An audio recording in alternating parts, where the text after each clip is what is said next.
Hello and welcome to the first episode of Bite-Sized Book History.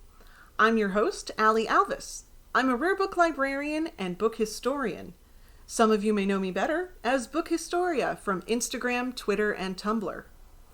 Today I want to talk to you about a magical aspect of book arts and the subject of many viral videos, the hidden Fore-Edge painting.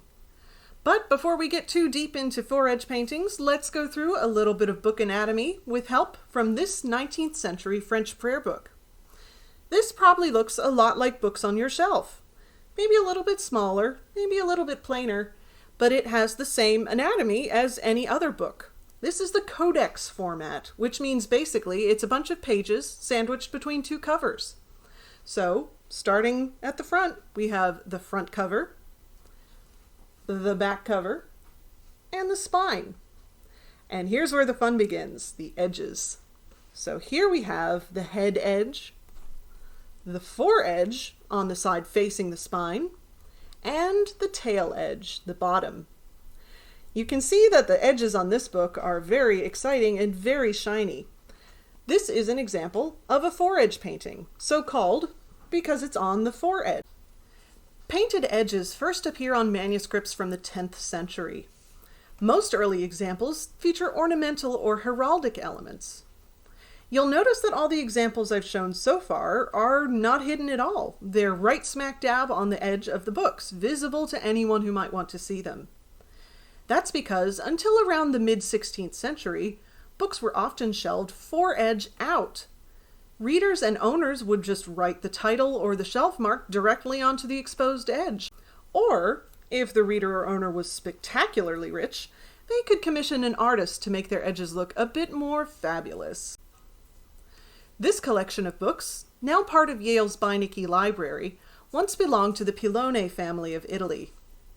In 1580, Odorico, head of the wealthy family, commissioned Titian's cousin to decorate a portion of the family library. The titles include works by authors like Cicero, Thomas Aquinas, and Erasmus, among others, many of which are decorated with portraits of their authors. The ever-popular hidden Fore-Edge paintings pop up occasionally before the 18th century, but it didn't really take off as an art form until the Edwards of Halifax firm came on the scene in the late 18th century. The Edwards were an eccentric family of booksellers from Yorkshire. And I do mean eccentric. James Edwards, son of the firm's founder, was actually buried in a coffin made of wood from empty bookshelves. Like many booksellers of their day, they maintained a bindery, and their creativity led to the development of several new styles of bookbindings, including the hidden landscape Fore-Edge painting. The Edwards pioneered the ambitious practice of adding detailed urban and rural scenery to the edges of books, and their fabulous works even caught the eye of King George III, whose notable patronage increased the renown of the Edwards shops. The artists of these hidden Fore-Edge paintings are most often anonymous, even in the case of a well-known firm like Edwards of Halifax. However, like many anonymouses throughout history, there is evidence that at least some of the Fore-Edge painters were women. So, how do you make a hidden Fore-Edge painting in the first place? It's surprisingly simple. First, fan out the edges of your book in a press like this one. Then paint your scene and let it dry. Finally, let the book return to its original shape and apply gold leaf to the edges. And voila! You have hidden your Fore-Edge painting. Although some sensational stories and videos claim that producing hidden Fore-Edge paintings is a dead or dying art, they are still being produced. Artists such as Claire Brooksbank, seen here, Martin Frost, and Margaret Costa follow in the tradition of Edwards of Halifax. And modern artists such as Ed Ruscha have also put their spin on the art form.